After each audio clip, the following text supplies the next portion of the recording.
Hi guys, welcome back, and hello if you are new. I hope all of you are having a good week. Things aren't exactly amazing right now. Still kind of, going through everything. But we march on, as they say. And this Friday sees a release which I've been really anticipating. It's an album that's really blown my kind of socks off, to be fair.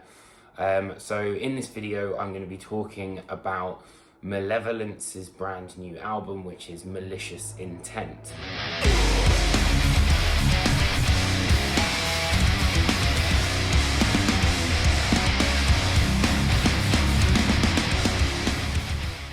So for those not familiar with Malevolence, they are a UK band that kind of blend elements of heavy metal, hardcore, metalcore, and kind of anything sort of in between. But those are kind of like their main bread and butter. This is the perfect album length because it gives you enough but also leaves you wanting more.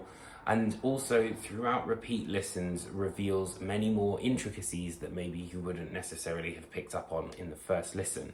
Malicious Intent into Life Sentence and then On Broken Glass is a fantastic kind of three-way punch, which really reveals kind of the mission statement of this album. And the songs are very immediate and also very memorable at the same time.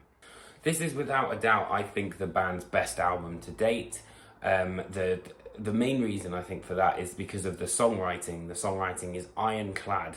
On Broken Glass, for example, kind of deftly moves from igniting circle pits into moving to an incredibly catchy chorus before kind of going head first into this massive breakdown that doesn't derail the momentum of the song, and then coming back for that final chorus again. And the chorus has a brilliant melody. You know, it has to be said that these guys know how to write a hook.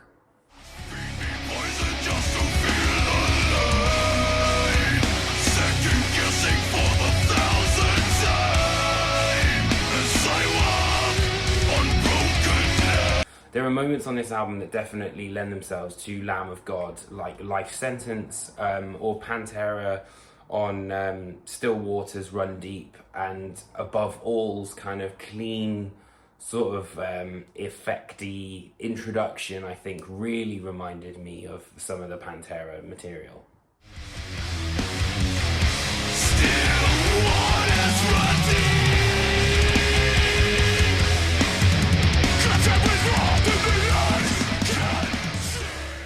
But the thing is it never sounds like Pantera, Lamb of God worship. You know, there's very much that signature Malevolence sound. And I do really think that has to do with Alex Taylor's vocals. They're very recognizable, but also incredibly powerful at the same time. And I also think that where guitar is concerned, things are more technical this time around. There's kind of little flurries of technicality that kind of, come through.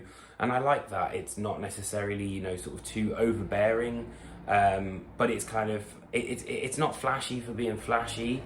Dynamics also are a huge thing on this album. You've got the section of Life Sentence, and a particular favourite of mine is the transition from the verse into the chorus on Salvation.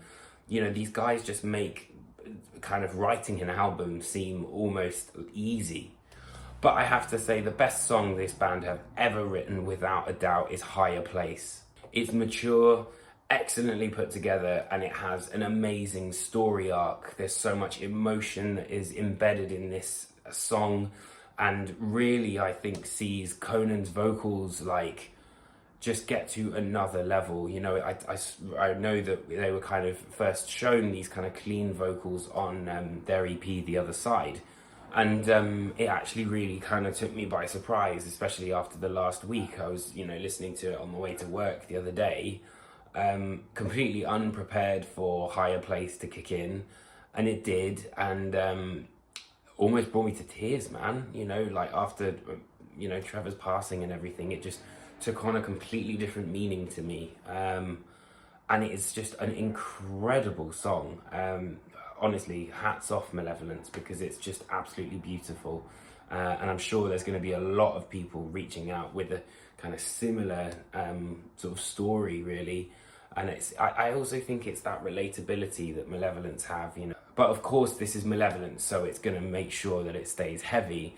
And with that in mind, after we've had the emotional weight of Higher Place lifted, we go into Karma, which is kind of characterized by a triplet style riff that just batters you into submission. And it's a really great example of this aggression that Malevolence have. Not to mention the breakdowns at the end of Life Sentence and Still Waters Run Deep. Those are some seriously heavy breakdowns, and even verge on like death metal in places.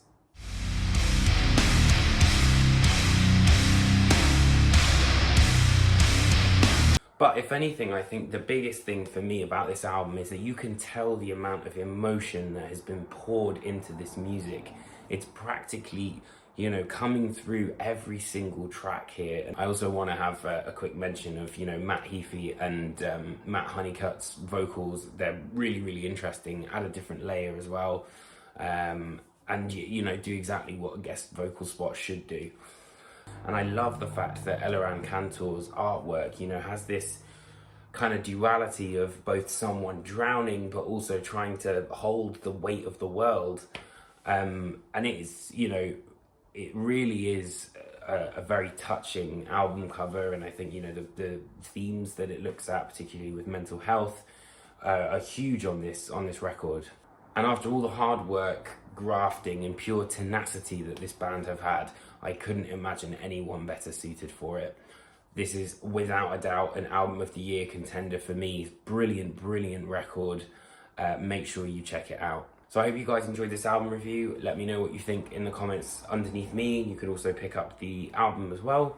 And above all, just make sure that you keep talking to each other, be safe. We'll be back for another review. I believe I'm going to be reviewing Cave In later on this week. So keep your eyes peeled for that. Take care, and I will see you very, very soon. Love to all of you guys.